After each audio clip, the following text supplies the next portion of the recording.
무척 춥고 오늘 새벽에 오는데요. 차가 처음에 시동이 잘 안 걸리려고 그래가지고 그래가지고 한참 다행히도 괜찮았고요. 아침에 엄청 추웠습니다. 오늘 저녁도 또 춥다 그래가지고 오늘 눈만 안 오면은 계속 새벽 예배를 이어갈 예정입니다. 오늘은 이제 극단이죠. 엘리의 두 아들에 대한 얘기와 또 하나는 이제 아이 사무엘에 대한 얘기가 이렇게 비교가 돼 있네요.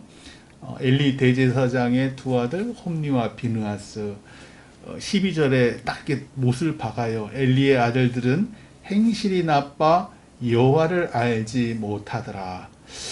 행실이 나쁜 거야. 뭐 나쁜데 여호와를 알지 못한다는 게 무슨 뜻인가? 여호와를 당연히 알 텐데 아버지가 대제사장이고 얘네들도 세습적으로 레위 지파들 중에 제사장 직분 아론의 후손들 중에서 정해지는 거잖아요.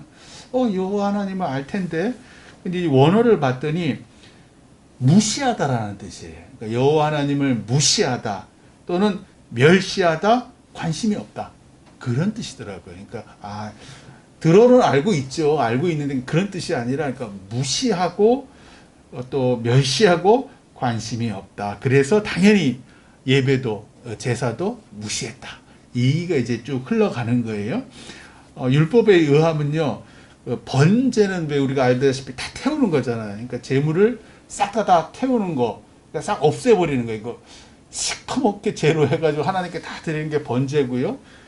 속죄와 속건제는 뭐 죄를 지어 알게 지은 죄, 또 모르고 지은 죄에 대해서 속죄와 속건제를 이제 나의 죄를 속해 주십시오 하는 건데 이거는 제사장이 하나님께 드린 나머지를 가져가는 게 통상이고요. 반면 오늘 말씀은 화목제 같아요. 그러니까 왜 그러냐면 화목제는 기름을 먼저 태우고 하나님께 드리고 그 제사한 후에 제물의 그 가슴과 우편 뒷다리는 제사장이 가져가요. 제사장 나머지 부분들은 제물을 드린 그 예배자 그 사람과 그 사람이 뭐 가족이라든지 아니면 거기 같이 갔던 하인이라든지 거기 수고하신 분들과 나눠 먹는 거 그때 하루에 다 먹어야 되는 거예요.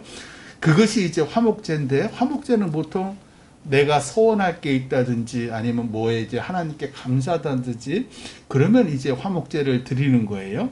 그래서 이제 오늘 말씀에 보면 이 화목제물에 대해서 원래는 가슴과 우편 뒷다리만 가져가야 되는데 이 홈리와 비느하스 이 두 놈이 사환을 시켜서 종이라 그럴까요? 사환을 시켜서 이 새 갈고리로 삶아가 그 제물을 삶아서 당연히 이제 가슴과 우편 뒷다리를 줄 텐데 그게 아니라 걸리는 모든 걸 다 자기 거로 하는 거예요. 걸리는 모든 그러니까 뭐 자잘한 것 빼고는 다 자기가 가져가겠다는 거죠. 뭐 이렇게 먹을 게 많을까? 근데 나중에 알고 보면 그 수종들은 여인이랑 동침했네, 우했네 보니까 아마 여자들한테도 주고 바깥에 나가서도 막 선심 쓰듯이 주고 아마 그러지 않았을까. 그러니까 그 많은 고기가 필요했겠지요. 그리고 난 다음에 그러니까 율법이 정한 것 이상을 달라고 한 거예요. 하나님의 말씀이 규정한 것 이상을 달라고 그랬는데 15절 보면은 기름을 태우기 전에도 즉 예배를 드리고 제사를 지내는 중에도 아직 제사가 끝나지도 않았는데 생 제물을 기름도 태우지 않고 막 그 제물을 죽이기만 한 거죠. 죽이기만 한 건데 그 생 제물을 빼앗아 가려고 그러는 거예요. 그러니까 즉 하나님 목도 가져가겠다. 하나님께 기름을 드리고 먹고 가네. 그 기름도 맛있으니까 다 우리 거 구워서 먹으려고. 이거 죽어 마땅한 죄죠. 하나님을 무시한 죄입니다. 그래서 17절에 보면은 그래서 이 소년들의 죄가 여호와 앞에 심히 크면 그들이 여호와의 제사를 멸시함이었더라. 그러니까 아까 그 12절에 여호와를 알지 못한다는 게 사실은 여호와를 멸시했다라는 얘기랑 같이 딱 상통하는 거예요. 당시 엘리는 아시다시피 이스라엘 유일의 대제사장이었고 아직도 사사시대예요.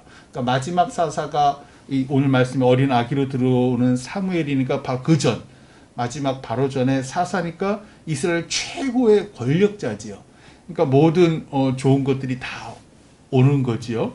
그러니까 두 아들도 잘만 했으면 당연히 이제 대제사장 지위를 둘 중에 하나는 누릴 수 있었겠죠. 근데 이 두 아들들이 하나님께서 주신 권세죠. 하나님께서 주신 권력을 자신의 배를 불리는데 사용한 거예요. 그러니까 어렸을 때부터 이 말씀을 보면서 야, 이게 우리가 교회에서 우리에게 허락하신 직분뿐만 아니라 회사에서 하나님께서 나에게 주신 직분, 뭐 가정이면 가정, 어떤 단체, 우리 마을이면 마을, 뭐 이장, 통장, 아니면 뭐 어디 가든지 그런 소속 단체에서 주는 내 지위, 나를 위해서 쓰면 안 되는구나.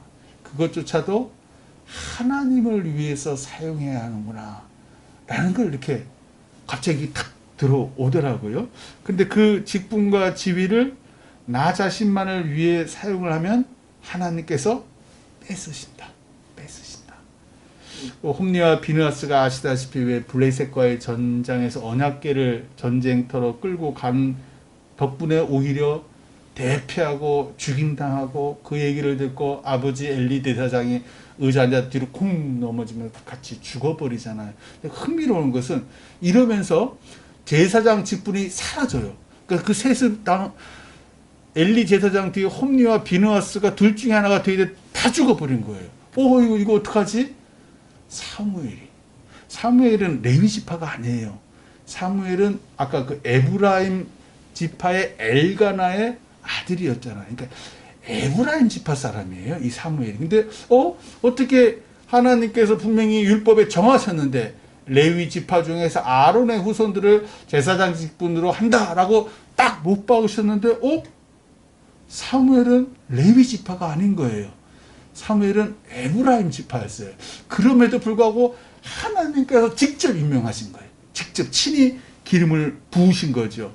그러니까 그러면서 이제 사무엘이 마지막 사사가 되었잖아요. 근데 사무엘의 아들들도 이 엘리 대제사장의 두 아들처럼 불량배고 영 별로였잖아요.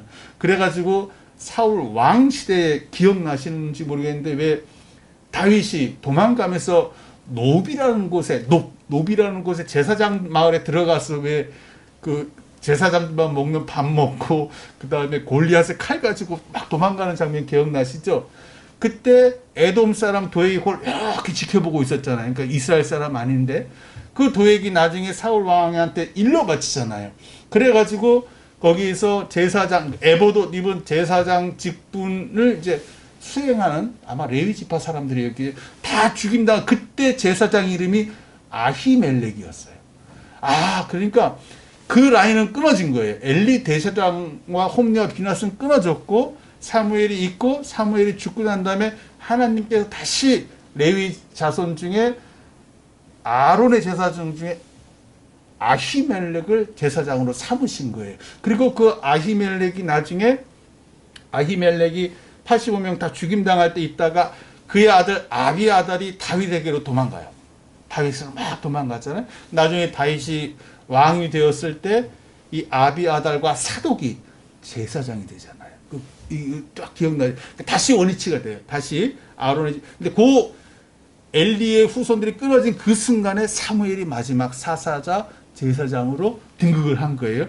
자, 그럼 사무엘이 어떻게 레위 지파도 아닌데 에브라임 지파 사람이 어떻게 마지막 사사이자 대제사장이 되었을까?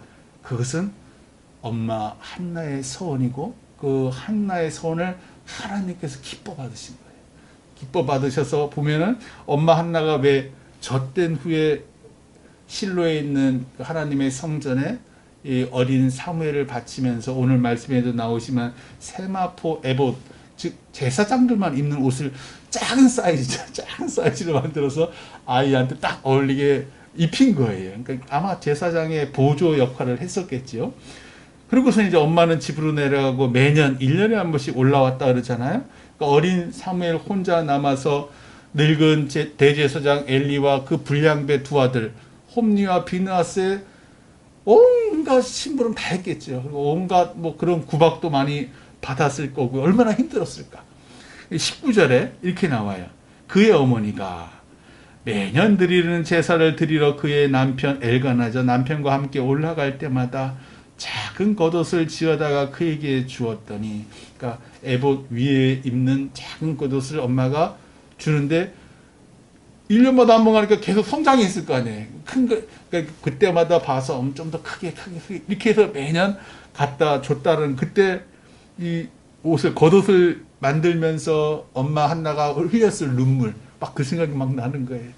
또 위에서 엄마가 요때 올라오시는데 매 기다리는 그 어린 사무엘이 막 생각이, 저도 어머니 아버지가 저 초등학교 때 이게 출장을 가시면 한 3달, 많게는 6개월이 우시는 거예요.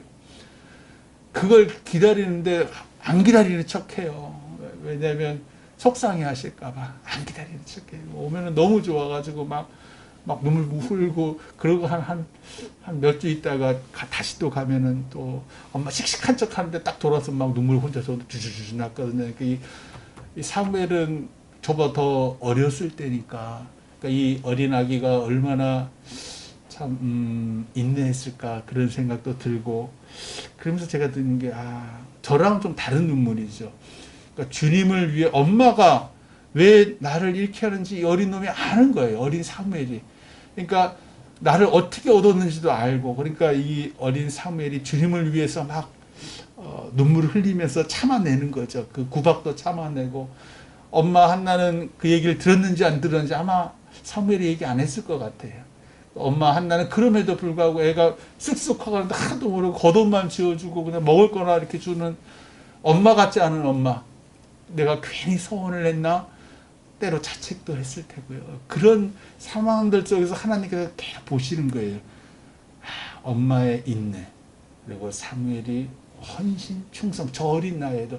그러니까 하나님께서 에브라임 지파에서 제사장과 그리고 사사, 마지막 사사를 세우시는 거야. 그 모든 것이 합쳐져서 하나님께서 이렇게 사무엘이라는 위대한 인물을, 사실 우리가 요즘에 계속 다윗에 대해서 알아보잖아요. 근데 뭐라고 써요? 사무엘 하예요.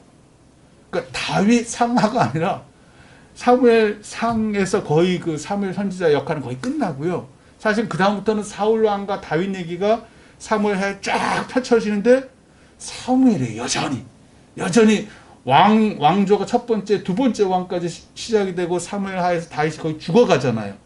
그럼에도 불구하고 사무엘이라고 하나님께서 이 성경책을 딱 지명하신 이유는 하나님께서 그만큼 사무엘을 사랑하셨다라는 생각이 듭니다. 그러면서 20절 엘리 대제사장이 그 엘가나와 그의 아내 한나에게 축복하여 이르되, 여호와께서 이 여인 한나로 말미암아 내게 다른 후사를 주사 이가 여호와께 간구하여 얻어 바친 아들을 대신하게 하시기를, 즉 사무엘을 대신하게 하시기를 원하노라 하였더니, 그들이 자기 집으로 돌아가매 여호와께서 한나를 돌보시사 그로 하여금 임신하여 세 아들과 두 딸을 낳게 하셨고, 아이 사무엘은 여호와 앞에서 자라니라.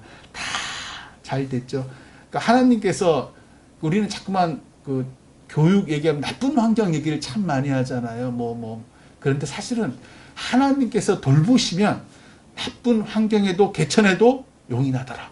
오늘 말씀의 핵심은 거기 있는 거예요. 개천에도 용이 나더라. 따라서 하나님을 무시하지 말고, 하나님을 향해 드리는 우리 예배에도 내가 혹시 형식적으로 드리는 것은 아닌가?